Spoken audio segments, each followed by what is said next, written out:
when the sellers contacted me on this one, they were not selling because they were moving away from pain. They were selling because they were moving towards pleasure. Welcome to the Ryan Rice Show, where we talk about what we learned yesterday that we can apply today so that we can be better tomorrow. I hope you enjoy and subscribe. What's up, everyone? Happy Sunday. Hope everyone is doing excellent. Maybe it's not Sunday where you're listening. Happy whatever day it is. Today, I want to talk about unique homes is not ideal in real estate. And I sold a flip this past week, and it was a very unique house, and I ended up losing a couple bucks on it. And so I wanted to share the lessons that I did learn with you guys here, with the hopes that you do not make the same mistakes going forward. Who am I, by the way? My name is Ryan Rice. I am a full-time real estate investor. I just started my 4th year investing in real estate. I did just over 40 deals last year, and I make these just because I've learned a lot in my journey, and my hopes are that the mistakes that I've learned, you can learn from them as well. And I also enjoy, I learn more when I teach, and so selfishly, that is also why I do it. So let's jump right in. I bought a very unique house in a unique area, and for that reason, I think I lost a couple bucks, and there were some I strayed from some of my norms when I bought this house, and that ended up biting me. So a little bit about the house so you have context on the uniqueness of it, and then we'll dive into the lessons. This house was a 3-bedroom, 3-bath, 3,600 square foot historical house built in 1851. So it was a very old house, and it was in an older city. And not only there's not many 3,600 square foot old houses in this neighborhood. Most of them were normal size houses, but the lot was 2 to 3 times the size of all the other lots. So it was an unnaturally large house on a very big lot comparatively to the rest of the homes in this area. And there just weren't many houses like this.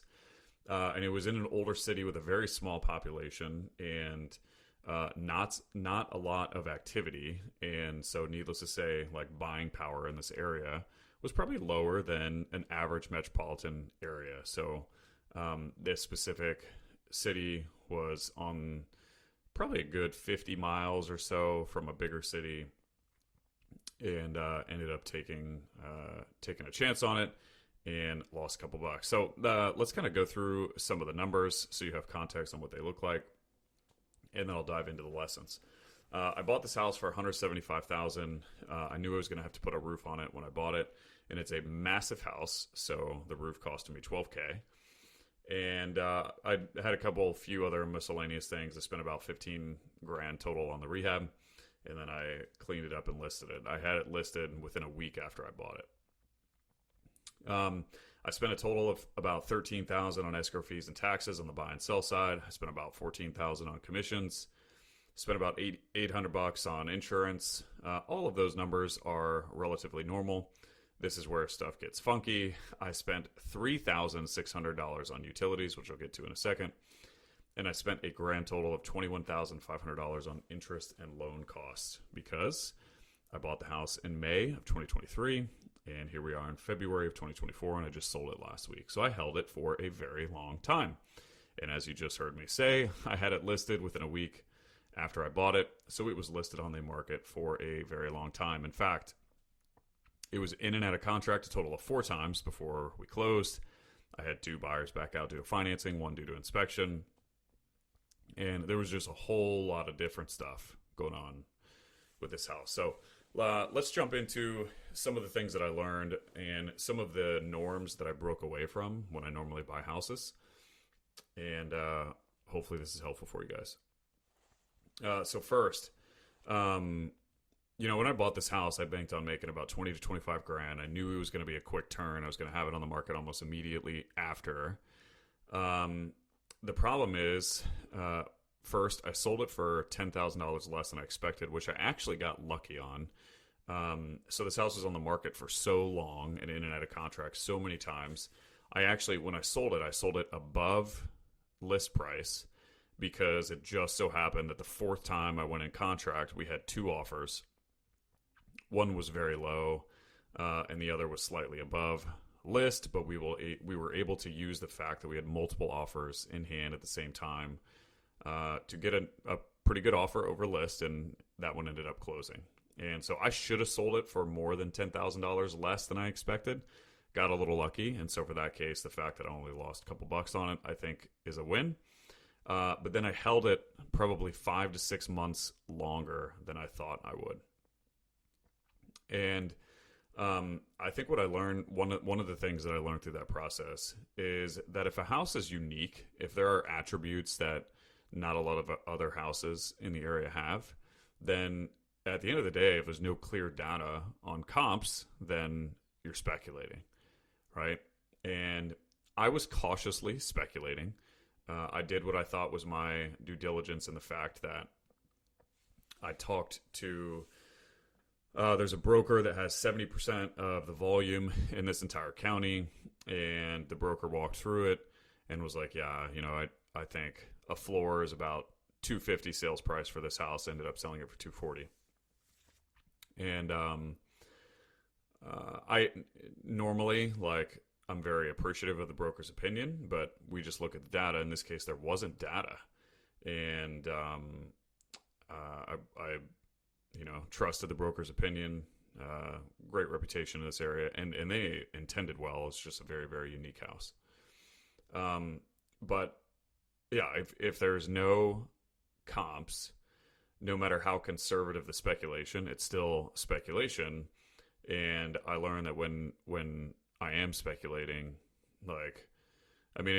I need to come up with an absolute, bottom line, there's no way I won't sell at this price type of thing. And I think because I thought I was going to get in and out of it and make a quick 20-25 grand, that's not a lot of margin if I were to hold it for as long as I did. And that's what happened. And so I learned that the uniqueness of a house is not a good thing in real estate. As investors, we make our money because we buy houses that are not unique, and we buy houses that are very similar to a lot of other houses that have sold in this area. And so it's extremely clear to us where the houses are going to sell. Real quick, as you guys know, I just recently started this podcast. If you could give it a rating with a quick tap of the thumb, that would mean the world to me. And even more importantly, it could help spread the word to a broader audience, which in turn could help change a life. Thank you so much, and let's get back to the show. And so the more unique the house, the more cool it might feel, and the more emotional we might get because it feels special, or, oh, it's a really neat house. But at the end of the day, if the data is not there, then we're speculating. The next thing that I learned, and I bought a bunch of really old homes, and so I knew a lot about old homes, and that was another reason why I felt comfortable buying this house.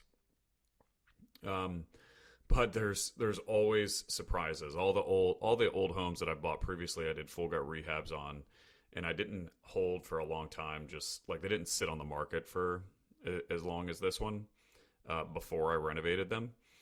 And so I bought it in the spring of 2023. Didn't intend to hold it, but when it got really cold in this area, and it got extremely cold in the winter, I learned very quickly that there was no insulation throughout the entire house. It was just framed and then drywall put on.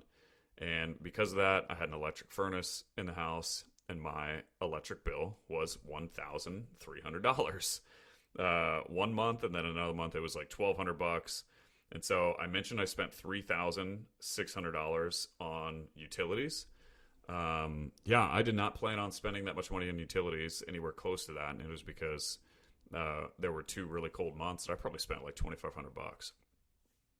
And then the last electric bill that we just closed out, I think it was $800. So there was a lot of money that I spent on just keeping the house heated. And granted, we had the heat set at 63, 64 degrees. It wasn't astronomically high, but it was very cold, and there was no insulation in the house, and it was very expensive. And that is not something that thought never even crossed my mind when I bought the house, is that I'd have to deal with that.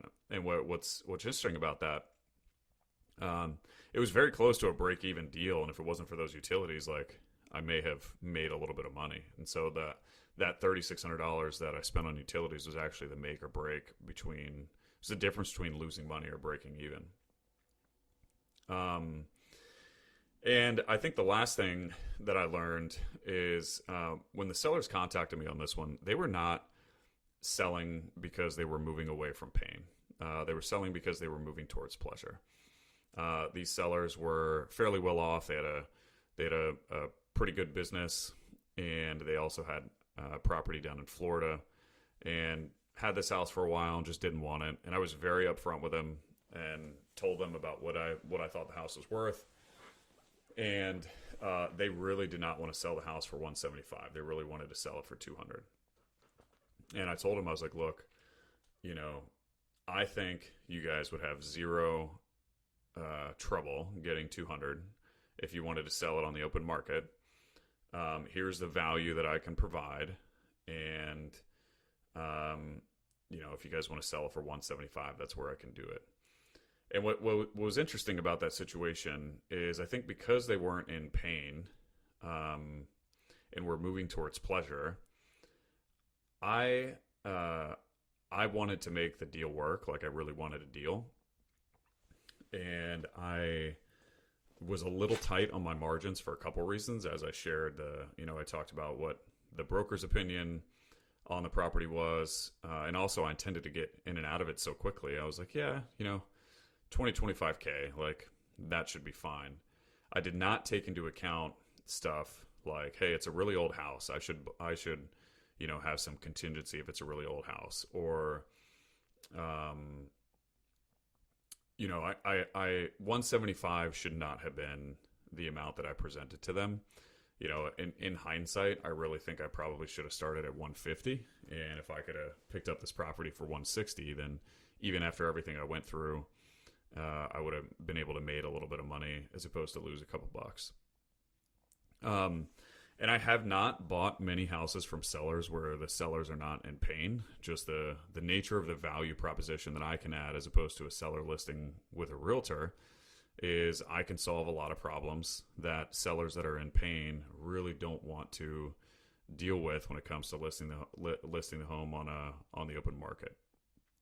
And that's my value proposition. And for some sellers, it's better that they go list with a realtor and get full retail value.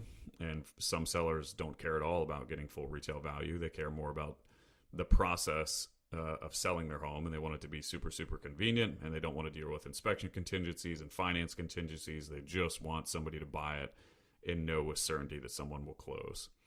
And that's my value proposition. And for sellers that are moving towards pleasure and not in much pain, typically that value proposition doesn't matter because they're willing to put in work to get top dollar. They care more about the price than they do convenience or speed, and it's just not a business problem that my business typically solves.